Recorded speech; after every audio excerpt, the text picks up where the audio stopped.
warahmatullahi wabarakatuh. Perkenalkan, nama saya Lisa Lestari dengan NIM 21 12 23 030.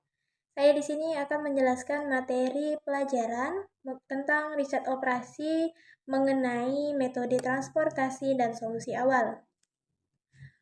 Pada bagian pertama, kita akan mengetahui pengertiannya terlebih dahulu, yang dimana metode transportasi merupakan suatu metode yang digunakan untuk mengatur distribusi dari beberapa sumber yang menyediakan produk yang sama atau dengan jumlah penawaran yang terbatas ke tempat tujuan yang membutuhkan secara optimal sehingga biaya transportasi minimum.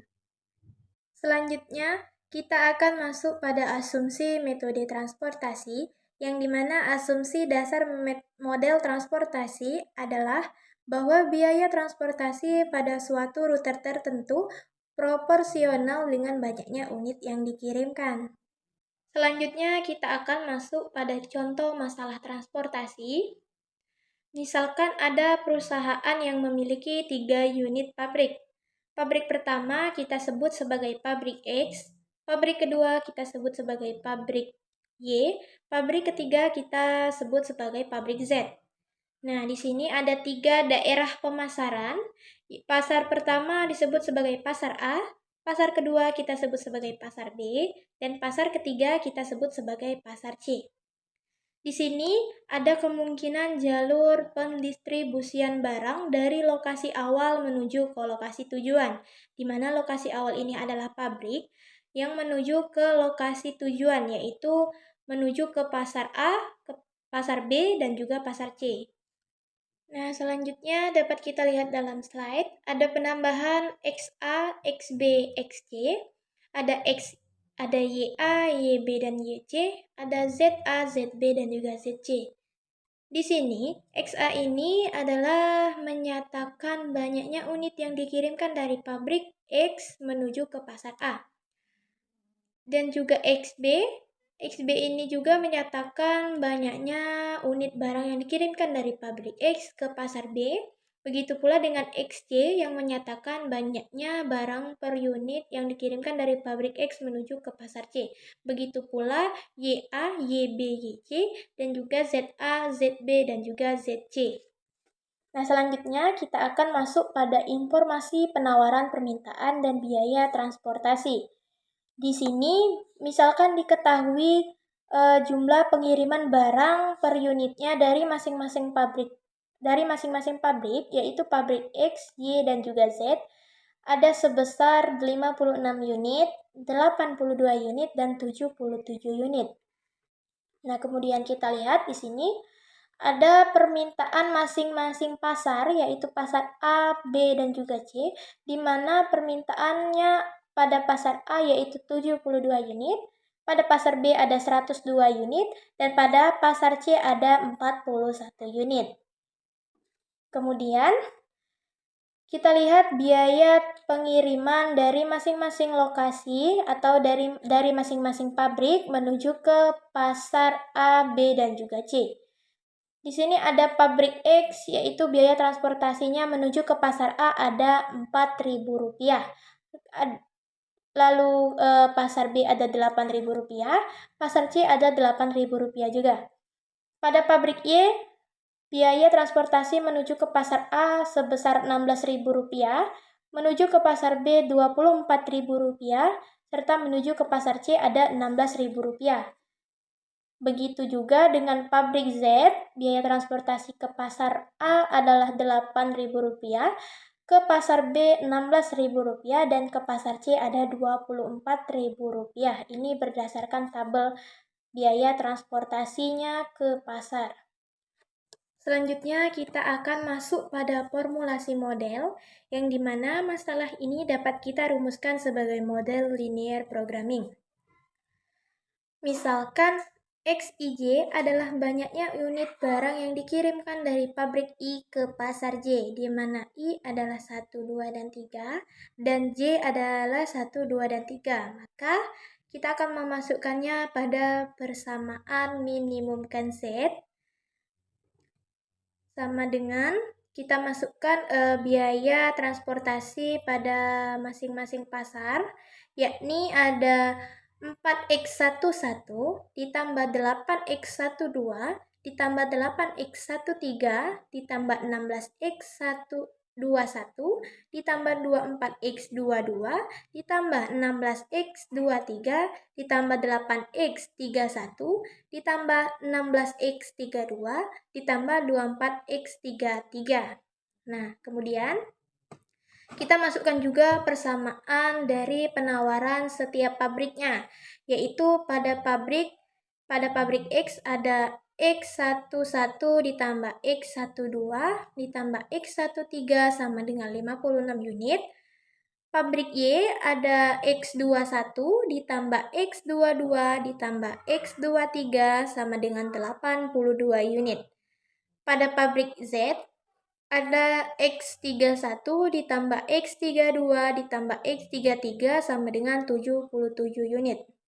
Nah, kemudian untuk permintaan setiap pasar kita juga buatkan persamaannya, yaitu pada pasar A ada X11 ditambah X21 ditambah X31 sama dengan 72 unit. Pada pasar B ada X12 ditambah X22 ditambah X32 sama dengan 102 unit. Pada pasar C ada X13 ditambah X23 ditambah X33 sama dengan 41 unit. Berikutnya kita masuk pada formulasi model, yang dimana struktur khusus yang dimiliki yakni semua koefisien matriks pada kendala masalah tersebut sama dengan 1, sehingga memungkinkan diselesaikannya dengan metode yang lebih efisien, yaitu dengan metode transportasi. Nah, selanjutnya bisa kita lihat model transportasi sudah kita buat menjadi tabel transportasi seperti ini, agar kita bisa mencari solusi untuk memecahkan masalah tersebut. Di sini bisa kita lihat pada solusi awal, terdapat 3 metode untuk mencari solusi layak awal dasar, yakni yang pertama ada Northwest Corner atau NWC, yang kedua ada Least Cost Method atau LCM, yang ketiga ada Vogel's Approximation atau VAM. Selanjutnya, solusi awal Northwest Corner atau NWC mempunyai langkah-langkah sebagai berikut. Yang pertama, mulai pada sudut barat laut tabel dan alokasikan sebanyak mungkin pada X11 tanpa menyimpang dari kendala penawaran dan permintaan. Yang kedua, jika baik kolom maupun baris telah dihabiskan, pindahlah secara diagonal ke kotak berikutnya. Dan yang ketiga, lanjutkan dengan cara yang sama sehingga semua penawaran telah dihabiskan dan keperluan permintaan telah dipenuhi. Selanjutnya kita akan masuk pada solusi awal metode pertama, yaitu metode NWC. Di sini, pabrik X memiliki penawaran sebesar 56 unit, sedangkan pasar A memiliki permintaan sebanyak 72 unit. Oleh karena itu, pabrik X akan mendistribusikan semua penawarannya menuju ke pabrik X sebab tidak menyimpang di batasan permintaan. Kemudian kita akan melakukan penyesuaian penawaran dan juga permintaan. Pada pabrik X, karena sudah mendistribusikan penawaran sebesar 56 unit ke pasar A, maka sisa penawaran pabrik X yaitu 56 dikurang 56 sama dengan 0, atau penawaran pada pabrik X sudah dihabiskan. Kemudian kita evaluasi pasar A yang tadinya memiliki permintaan sebesar 72 unit. Kemudian setelah mendapatkan suplai dari pabrik X sebesar 56 unit, maka sisa permintaan pabrik A adalah 72 unit dikurang 56 sama dengan 16 unit. Maka pasar A memiliki 16 unit permintaan yang belum dipenuhi. Setelah kita melakukan penyesuaian penawaran dan juga permintaan, kemudian kita mengecek kotak yang layak dan juga tidak layak. Kotak yang tidak layak ini adalah kotak yang tidak memungkinkan lagi untuk dilakukannya pendistribusian, yaitu dengan cara memperhatikan baris atau kolom yang memiliki jumlah penawaran atau permintaan sama dengan 0. Di sini kita memiliki pabrik X yang penawarnya sudah dihabiskan sehingga pabrik X tidak mungkin lagi melakukan pendistribusian kepada pasar B dan juga pasar C. Maka pada kotak pasar B dan juga pasar C sudah tidak layak, maka kita akan hilangkan atau kita keluarkan. Selanjutnya kita akan melakukan langkah kedua, yang dimana di sini kita lihat pabrik Y memiliki penawaran sebesar 82 unit. Sedangkan pasar A masih memiliki sisa permintaan yang belum dipenuhi sebanyak 16 unit. Maka, pabrik Y akan mendistribusikan barang sebanyak sisa permintaan pasar A yaitu 16 unit. Evaluasi kembali penawaran dan permintaan. Penawaran pabrik Y adalah tersisa 66 unit, sedangkan permintaan pada pasar A sudah terpenuhi semuanya. Karena permintaan pada pasar A sudah terpenuhi, sehingga kotak ZA sudah tidak layak lagi, maka kita akan keluarkan atau dikosongkan. Selanjutnya kita akan melakukan langkah ketiga, di mana pabrik Y masih memiliki penawaran sebesar 66 unit, sedangkan permintaan pada pasar B adalah 102 unit, maka pabrik Y akan mendistribusikan semuanya menuju ke pasar B, yaitu sebanyak 66 unit. Evaluasi penawaran dan permintaan. Penawaran pada pabrik Y sudah dihabiskan dan permintaan pada pasar B adalah 102 dikurang 66 unit, atau masih terdapat sisa permintaan sebanyak 36 unit. Evaluasi kembali kotak layak pabrik Y sudah dihabiskan penawarannya, maka kotak YC kita keluarkan atau kita kosongkan. Selanjutnya, satu-satunya daerah asal atau pabrik yang belum menghabiskan penawarannya adalah pabrik Z, yang masih memiliki penawaran sebesar 77 unit. Maka, pabrik Z akan mendistribusikan menuju ke pasar B dan juga pasar C, sebanyak sisa permintaan yang dimiliki oleh dua pasar tersebut. Pasar B masih memiliki permintaan sebesar 36 unit. Sementara itu, dilakukan pendistribusian pabrik Z ke pasar B sebanyak 36 unit. Maka, penawaran pabrik Z tersisa 41 unit dan permintaan pada pasar B sudah dipenuhi semuanya. Sisa penawaran pabrik Z sebanyak 41 unit kita distribusikan menuju ke pasar C. Penawaran pabrik Z sudah dihabiskan dan permintaan pada pasar C sudah dipenuhi semuanya. Sehingga kita bisa menghitung berapa biaya transportasi totalnya dengan menggunakan persamaan minimum tadi. Jadi biaya transportasinya adalah pada pabrik X menuju ke A yaitu 4 dikali 56 ditambah dari pabrik Y menuju ke A adalah 16 dikali 16 ditambah dari pabrik Y menuju ke pasar B adalah 24 dikali 66 ditambah dari pabrik Z menuju ke pasar B adalah 16 dikali 36 ditambah dari pabrik Z yang mengirim 41 unit dengan biaya per unit di pasar C yaitu 24 dikali 41, sehingga total biaya transportasinya ada 3.624. Nah, dalam rupiahnya yaitu 3.624.000 rupiah. Selanjutnya kita masuk pada solusi awal metode kedua, yaitu metode least cost atau LCM. Langkah-langkahnya, yang pertama pilih variabel X atau kotak dengan biaya transport terkecil dan alokasikan sebanyak mungkin dengan memperhatikan kendala penawaran dan juga permintaan. Yang kedua, pada kotak-kotak lainnya yang layak, pilih nilai C terkecil dan alokasikan sebanyak mungkin. Yang ketiga, lanjutkan proses ini sampai semua penawaran telah dihabiskan dan permintaan telah terpenuhi. Baiklah, kita akan masuk pada langkah pertama, metode kedua.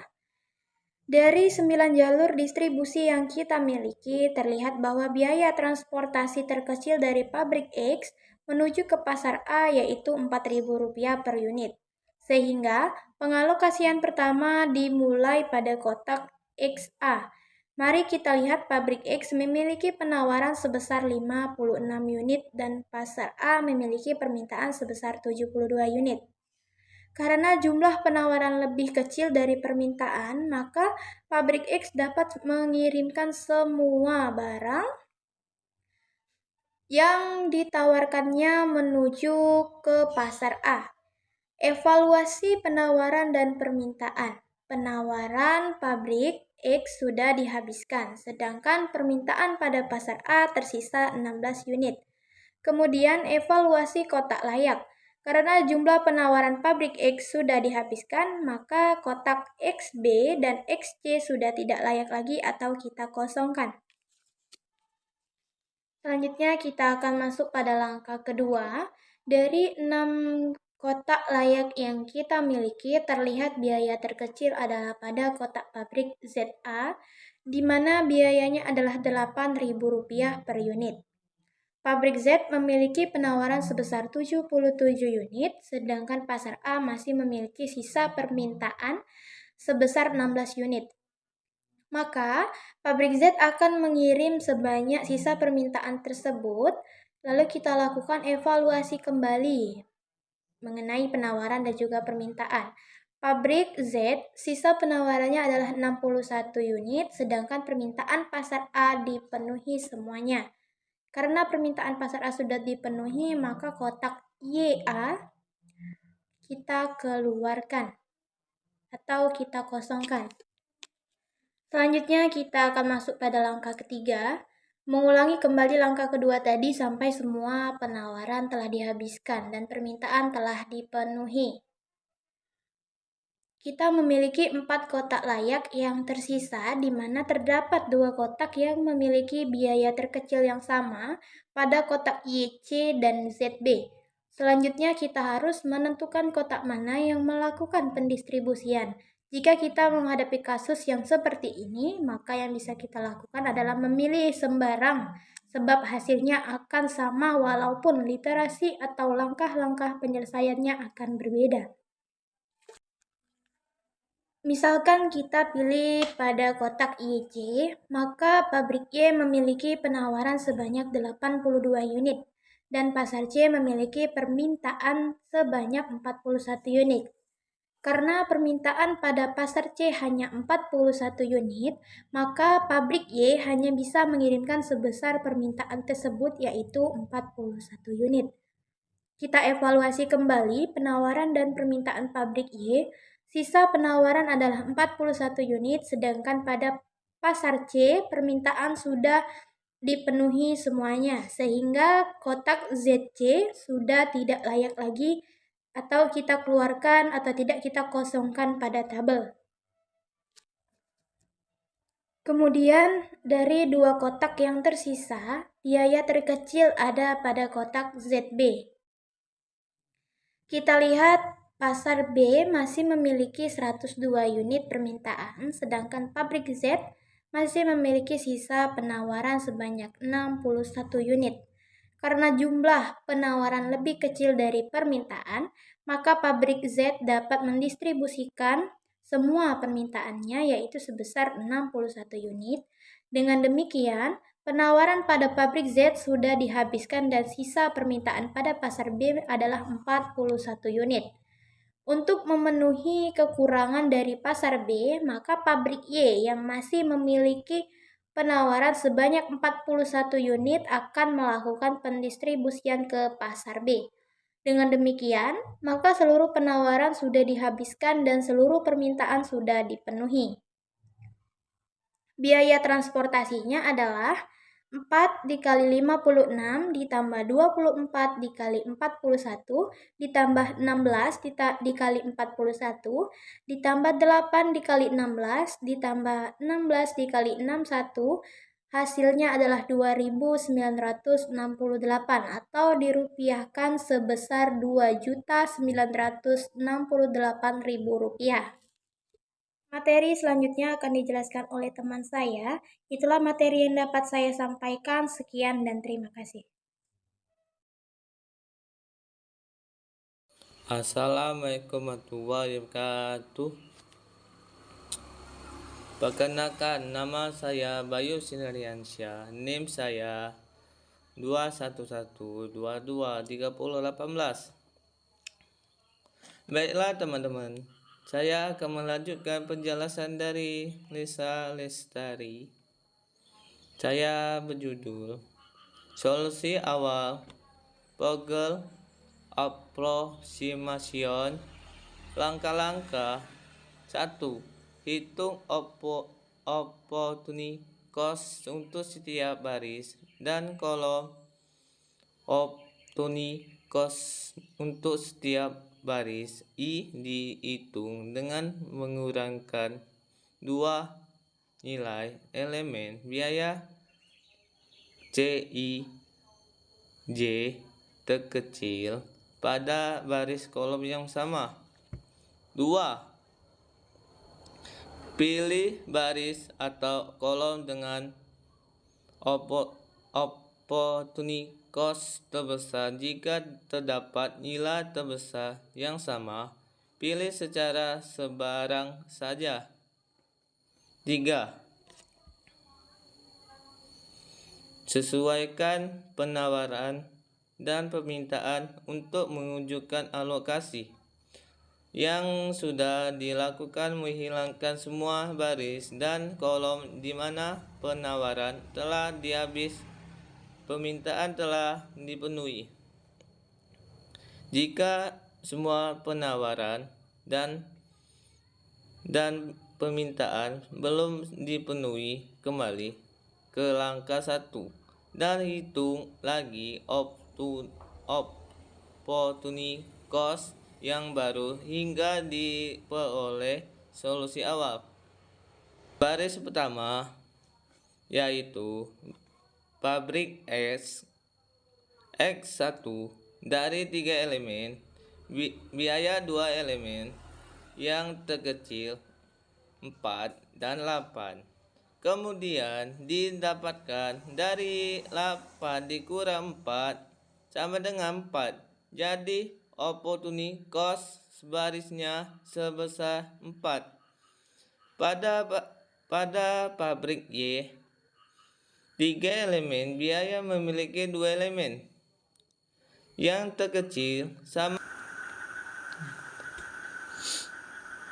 Jika semua selanjutnya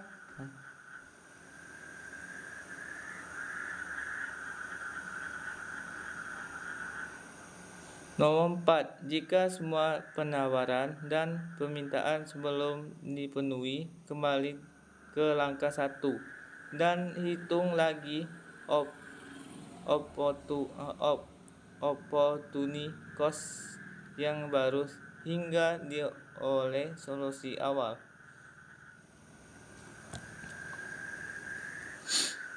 Selanjutnya, kolom penawaran permintaan sudah dihabis, dihilangkan yang tidak layak lagi, permintaan sudah dipenuhi. Semua maka kotak pabrik X dan Y dihilangkan.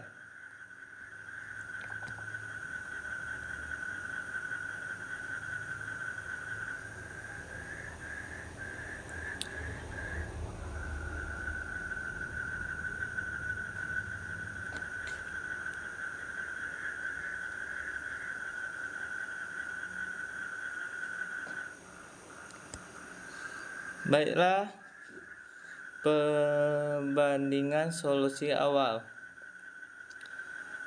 Biaya transportasi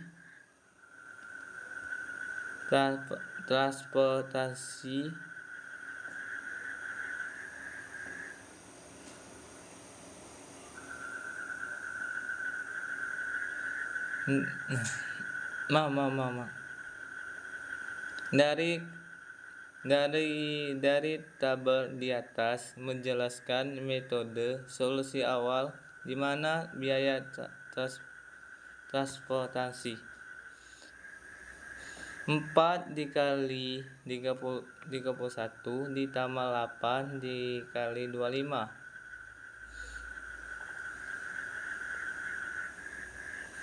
ditambah 16 dikali 41 ditambah 16 dikali 77, jadi jumlahnya 2868.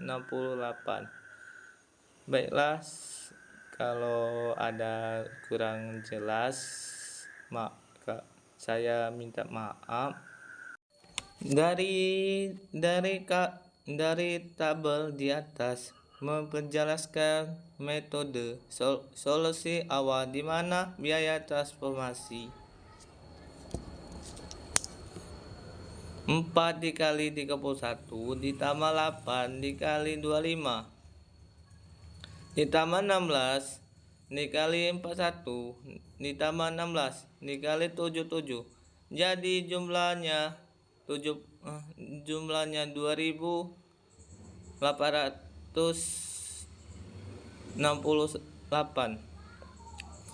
Baiklah, inilah saya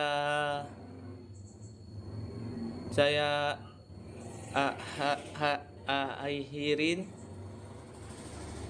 Kalau ada kata-kata salah, saya minta maaf di kalian. Assalamualaikum warahmatullahi wabarakatuh.